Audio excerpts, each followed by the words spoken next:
Olá, tudo bem? Tamar aqui. O que significa a expressão "veio a mim a palavra do Senhor"? Qual era a expressão usada pelos profetas para chancelar a autoridade espiritual? Por que não devemos ficar surpresos com a intensidade do juízo que Deus prometeu? Quem foi que Deus usou como chicote para castigar Samaria e Jerusalém? Porque o furor e a ira do Deus Jeová se acenderam contra a Babilônia? O que significa Babel? De onde vem esse nome? Fique comigo até o fim deste vídeo e vamos juntos continuar crescendo na graça e no conhecimento de Cristo. Se inscreva no canal, clique no sininho, escolha a opção todas para ser avisado todas as vezes que publicarmos um vídeo novo. Já deixe o seu like, clicando aí no joinha, no gostei e compartilhe com todos os teus contatos. Deus te recompensará. Vem comigo!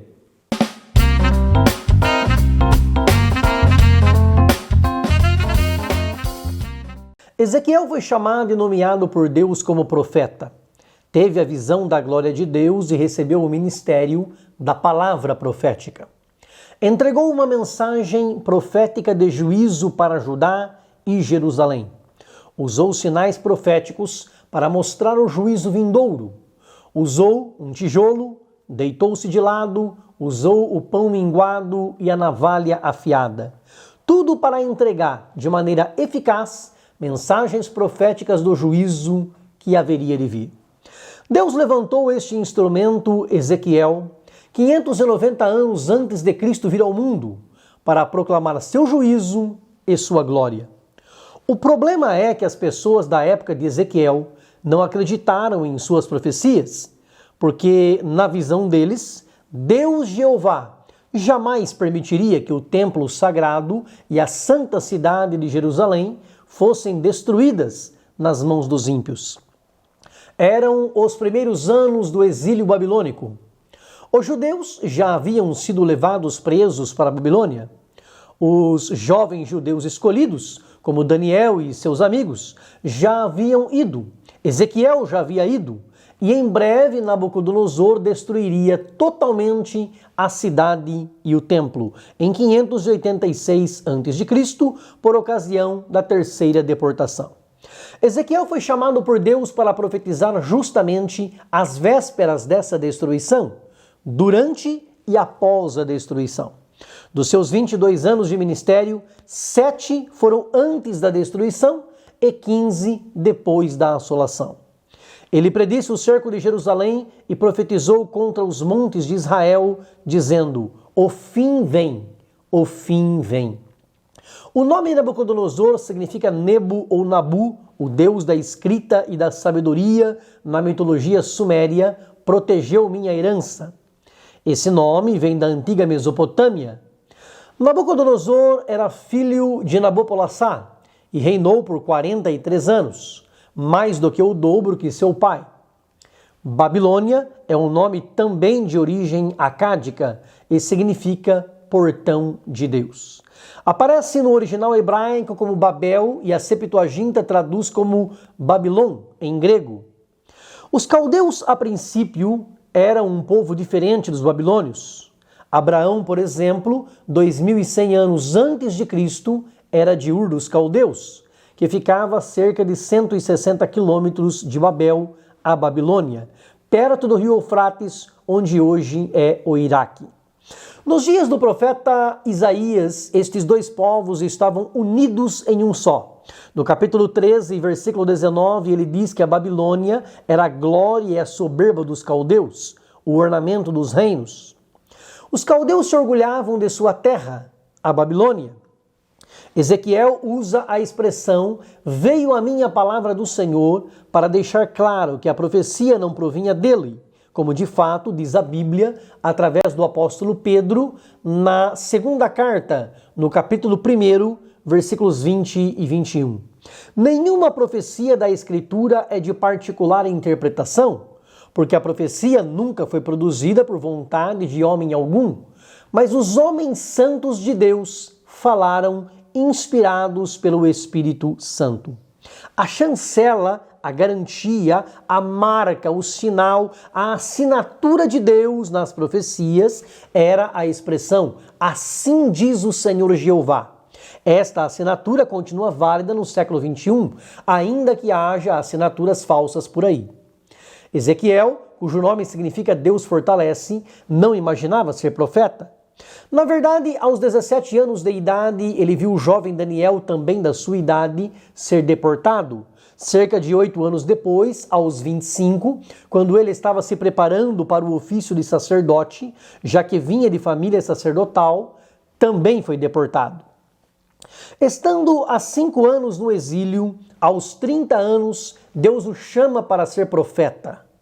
Tanto Ezequiel quanto Daniel foram influenciados pelo profeta Jeremias, mais experiente do que eles. Ezequiel cita o profeta Daniel 3 vezes no seu livro, e diferente de Daniel, ele era casado e vivia com sua esposa junto ao rio Quebar, entre os exilados judeus. O profeta Ezequiel foi metódico em registrar as datas dos eventos no decorrer de todo o seu livro. A mensagem de Ezequiel foi: o fim vem e está próximo. Ele entregou a mensagem divina do juízo para o povo apóstata de Judá e Jerusalém, bem como as 7 nações estrangeiras.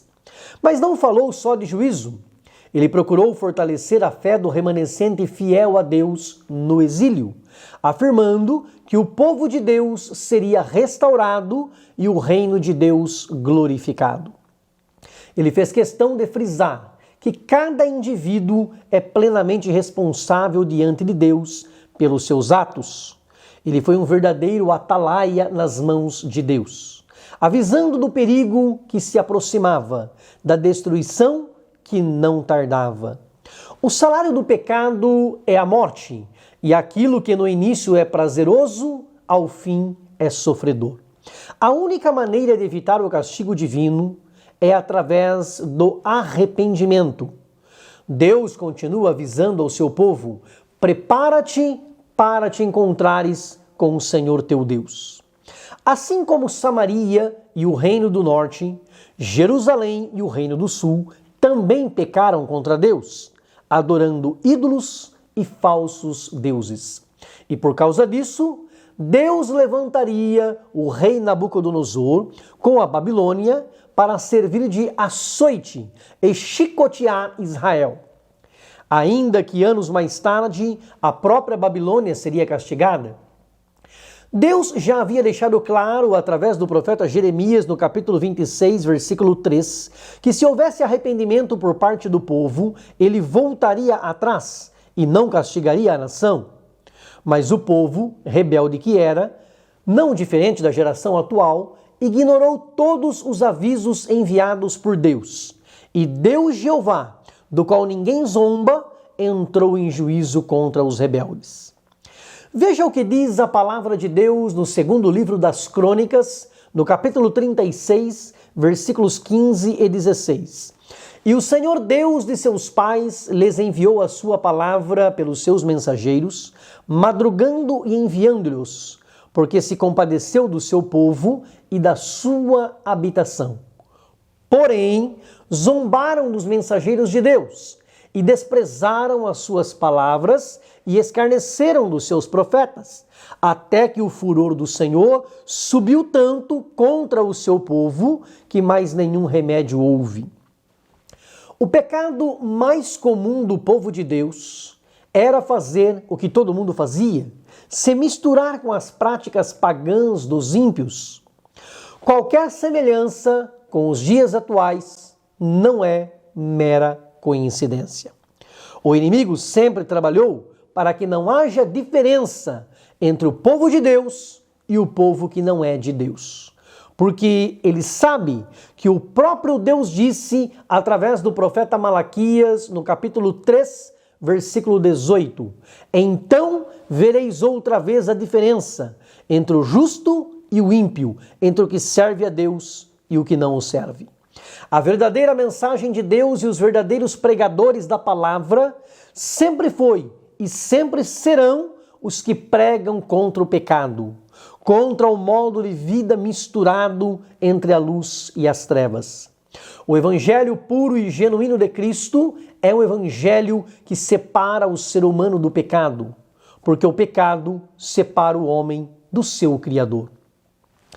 Quem, com o coração endurecido, continuamente rejeita a palavra de Deus, submete-se ao juízo divino, que no final será sem misericórdia.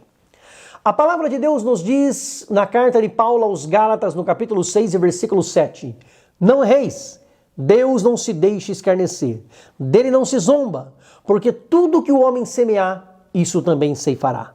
Quem planta, colhe. Quem zomba de Deus, mais cedo ou mais tarde, colherá o que plantou. Zombar de Deus não é apontar o dedo para Deus e dar risada. Não. Zombar de Deus é ignorar o que Ele está dizendo e viver como alheio aos seus mandamentos. Assim como o julgamento de Deus veio sobre Judá, ainda que muitos não acreditassem, um dia o julgamento de Deus virá sobre esta terra, porque a palavra de Deus não cai por terra. Você tem consciência disso? De que Deus um dia entrará em juízo com este mundo? No dia do juízo final, os corruptos estarão lá. Aqueles que cometeram crimes contra pessoas inocentes estarão lá. Os soberbos, arrogantes e orgulhosos desse mundo estarão lá. Os assassinos, os impuros, os que hoje desprezam a Deus, também estarão lá. Os nazistas do Holocausto judeu, que na Segunda Guerra Mundial mataram 6 milhões de judeus nas câmaras de gás dos campos de concentração, nas execuções dos guetos, estarão lá. Os genocidas soviéticos que mataram 5 milhões de ucranianos estarão lá. O Khmer Vermelho que derramou sangue no Camboja, tanto sangue, estará lá. Os turcos otomanos que assassinaram armênios em massa estarão lá. Os milicianos que mataram milhares de pessoas em Ruanda também estarão lá. Os milicianos sérvios que tanta crueldade cometeram na Bósnia também não escaparão. Os indonésios que causaram tanto terror no Timor-Leste também terão que prestar contas diante do implacável e justo juiz. Pedro Alonso Lopes, o monstro dos Andes, que matou mais de 300 pessoas, incluindo 53 meninas do Equador, que tinham 9 e 10 anos, não ficará impune. De Deus não se zomba. Tudo o que o homem planta, ele vai semear. Deus é amor, glória a Deus por isso, mas ele também é fogo consumidor. A profecia de Ezequiel tem um caráter histórico contra Israel, mas também escatológico, anunciando o juízo de Deus sobre o mundo no fim da história da humanidade.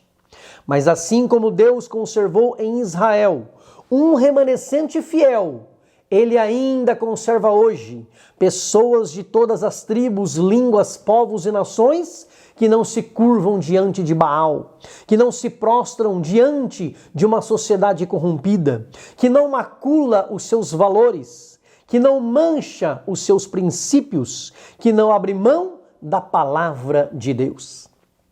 Em toda a profecia de Ezequiel, ele deixa claro que o fim seria iminente, a qualquer momento.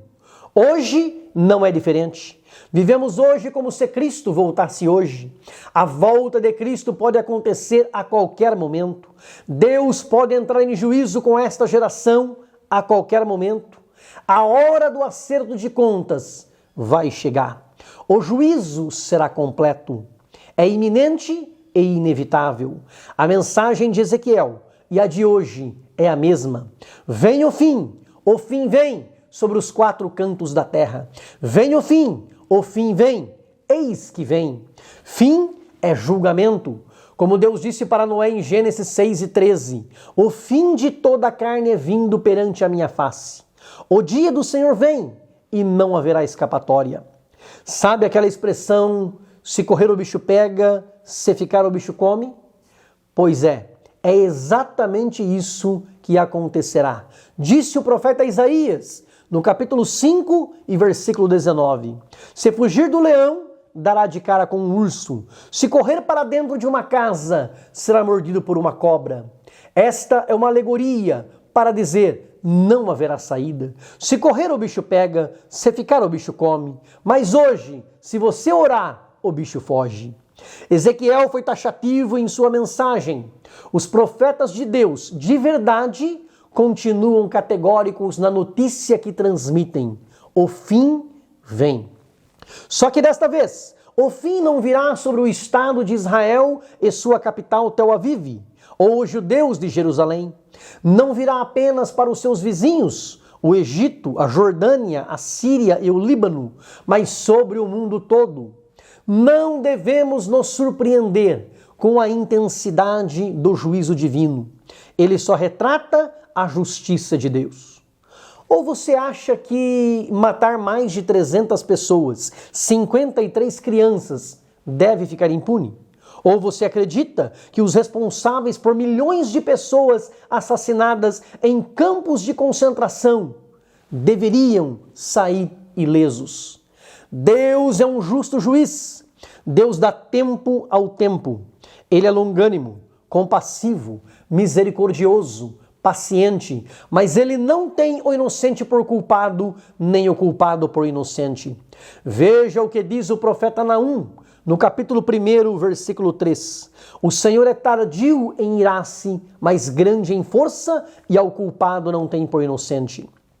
O Senhor tem o seu caminho na tormenta e na tempestade, e as nuvens são o pó dos seus pés. Ele repreende o mar e o faz secar, e esgota todos os rios. Desfalecem Bazã e Carmelo, e a flor do Líbano se murcha. Os montes tremem perante ele, e os outeiros se derretem, e a terra se levanta na sua presença. Sim, o mundo e todos os que nele habitam. Quem parará diante do seu furor? E quem subsistirá diante do ardor da sua ira? A sua cólera se derramou como um fogo, e as rochas foram por ele derribadas. Mas olha o que ele diz sobre os fiéis, no versículo 7. O Senhor é bom, uma fortaleza no dia da angústia, e conhece os que confiam nele. Fique com a palavra do sábio Salomão, em Eclesiastes capítulo 12, versículos 13 e 14. De tudo o que se tem ouvido, o fim é: teme a Deus e guarda os seus mandamentos, porque este é o dever de todo homem. Porque Deus há de trazer a juízo toda obra e até tudo o que está encoberto, quer seja bom, quer seja mal. Tudo será destruído no fim, mas para os justos haverá novos céus e nova terra, onde habitam a justiça. Deus usou Salmaneser, rei da Síria, para chicotear, castigar Samaria e o reino do norte, ainda que mais tarde usaria seu próprio anjo para destruir 185.000 soldados assírios. E usou Nabucodonosor, da Babilônia, para açoitar Jerusalém e o reino do sul, mas também mais tarde castigaria a Babilônia. Principalmente porque não se contentou em executar o juízo como Deus ordenara, mas abusou da autoridade e extrapolou os limites colocados por Deus. Os babilônios foram tão cruéis que degolaram os filhos de Zedequias diante dele e depois vazaram, arrancaram os olhos de Zedequias. Nabucodonosor degolou todos os príncipes de Judá. As profecias de Jeremias e de Ezequiel cumpriram-se fielmente. Deus é justo, e o profeta Jeremias nos assegura no capítulo 51, versículo 56, que o Senhor nosso Deus é o Deus das recompensas. Ele recompensa para o bem e recompensa para o mal. Qual será a tua escolha? Se você concorda que esta mensagem é de Deus, se inscreva no canal, dá um like, clica no joinha e escreva no comentário: eu concordo e vou reinar para sempre com Cristo. Grande abraço, beijo no coração, fica com Deus.